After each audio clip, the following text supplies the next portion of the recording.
Hey everybody. Recently got the legendary Hopscotch Pilgrim after about a month of striking it up, and was really happy with it and really got a good set of rolls.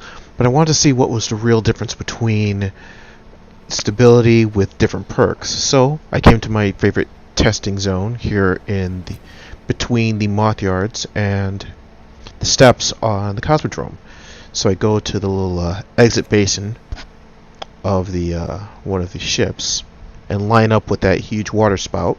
And as you can see, there's the Hopscotch Pilgrim, and I use that bottom right square as my lineup, and I just fire as fast as I can to see how stable the Hopscotch Pilgrim is with counterbalance perk. Now I'm firing more controlled shots, letting the gun actually rest between taking each shot, like you're seeing. And you notice with the counterbalance, it's incredibly stable. So now I'm going to switch to the Alt Fate, which has also 100% stability, but instead of having the counterbalance perk, it has the Head Seeker. Same bottom right side, and at first it seems very stable, firing as fast as you can, pull the trigger between rests. But you notice the gun is drifting towards the left. Now the spread pattern is still within that one square box, which is still incredibly stable. Now this is letting the gun go back to rest, and you see that it pretty much starts exactly where it ends. And again, the difference was the first gun has counterbalance, the second gun has Head Seeker. So now I'm going to effectively move back and double my distance using the tree as my lineup this time. I mean, you're really not going to have as many encounters at this range, but as you see, I'm going to give it a shot with a sniper rifle against Hopscotch Pilgrim, 100% stability using counterbalance. And from twice the distance, you see that the rise, shooting as fast as possible, goes up about 2 to 3 boxes. Well, about 3 boxes.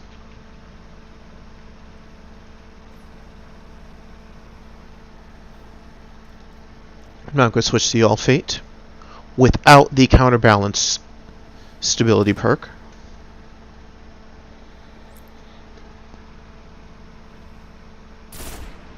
Alright, misfire. Blech. Now while the spread is similar, about 3 boxes, vertically, the gun is drifting towards the left without the counterbalance perk. But the spread is just as similar to the Hopscotch Pilgrim, about 3 boxes.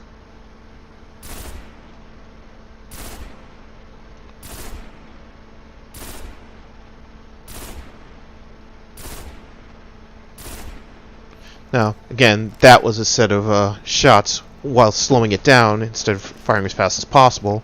I realized I didn't slow down my shots with the Hopscotch, so I'm going to do that here. Now you notice, just like at the closer distance, and like with the faster fire, the counterbalance makes a huge difference because it's literally stopping the gun from moving laterally, left or right. And you can see it shooting right along that rebarb line. That's its target. No matter how slow or fast I fire, that's counterbalance. The 100% stability makes both guns fire within the same spread pattern. So yes, again, just it's excuse me.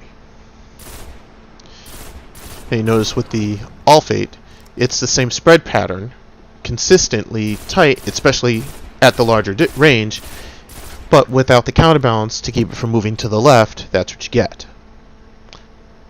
And again, this is against a wall. Knowing that you're going against targets, actual moving targets, the aim assist may come into, well, most definitely comes into play. So that's something to be aware of. I also tried the spare change, which is what I was trying to make as good as possible pre-Hopscotch Pilgrim, because it has the same exact impact and a much higher range, but its stability, no matter how much I rolled it, and I spent about 3 weeks trying to re-roll it, never got past about 80, what you saw. And you see the difference here from twice the range is about 4 to 5 boxes. The cake is just that high.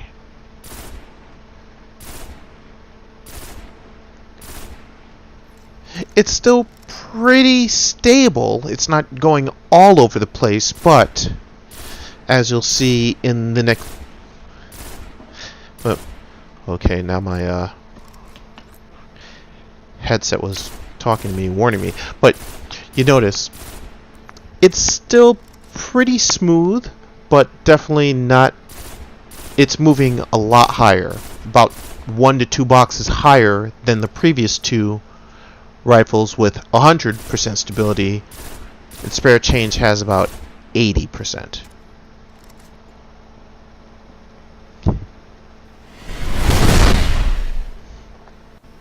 Here's the next clip of the close-up of the wall, and you can see one square is a little smaller than the size of a human head. So you can see that at half the distance of the chasm, every shot was a headshot when they were landing within that one square.